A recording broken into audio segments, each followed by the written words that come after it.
Hello guys, coming back with you. I wanted to do a video on Vesta powder, which a lot of people call chasing powder.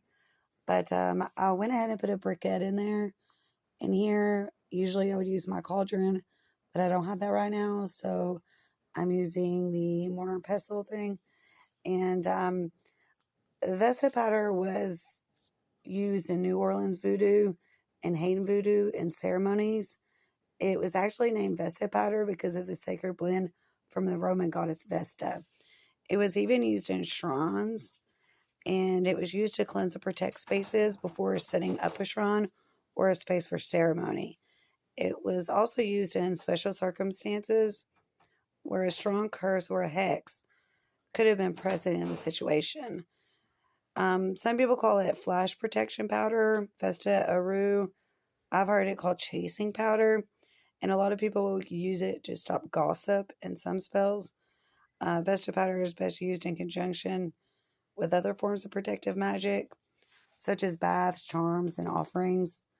There's a lot of different types of Voodoo Vesta powder recipes, but this one that my fiance makes is it's a lot stronger than what you will ever buy anywhere else. I'm just going to let you know that right now. But this is what it looks like.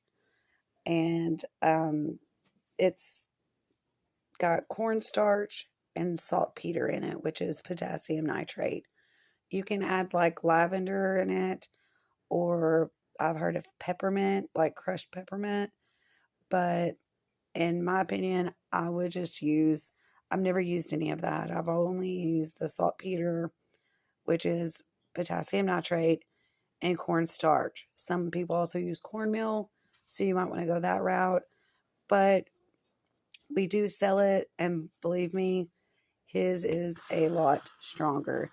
You can see where we just try to do a piece of it, and it's still kind of burning up from what was remaining before. So you're not going to need a lot, so be super careful.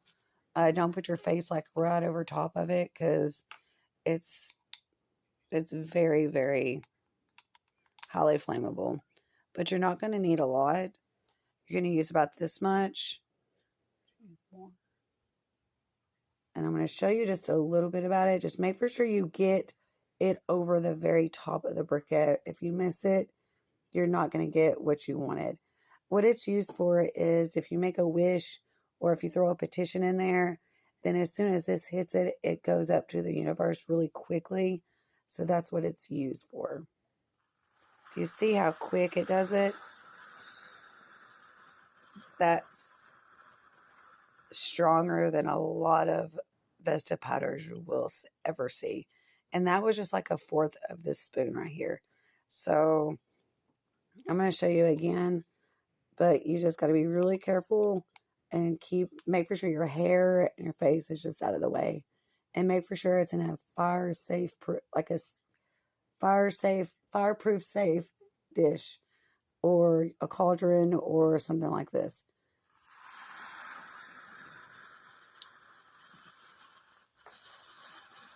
You're going to see it just going crazy right now, but it lasts for like a few seconds and that's it. But this, my fiance makes it last a little longer with how he does it. And so believe me, this is probably the best you'll ever get. He adds a little extra in there that makes it a little bit better. I'm going to do it one more time to show you, and then it's just so cool that it's kind of hard not to not play with it because it's so much fun, actually. It's like a little firework. See? And it just keeps going. It just does it for like 3 to 5 seconds. So, once again, it's called Voodoo Vesta Powder, but I just write Vesta Powder on my stuff, and you can use it for all sorts of stuff, but it's called Vesta Powder, or a lot of people call it chasing powder. But there you go. It is going to be in my shop soon. So if you do want to get a hold of me about it, let me know.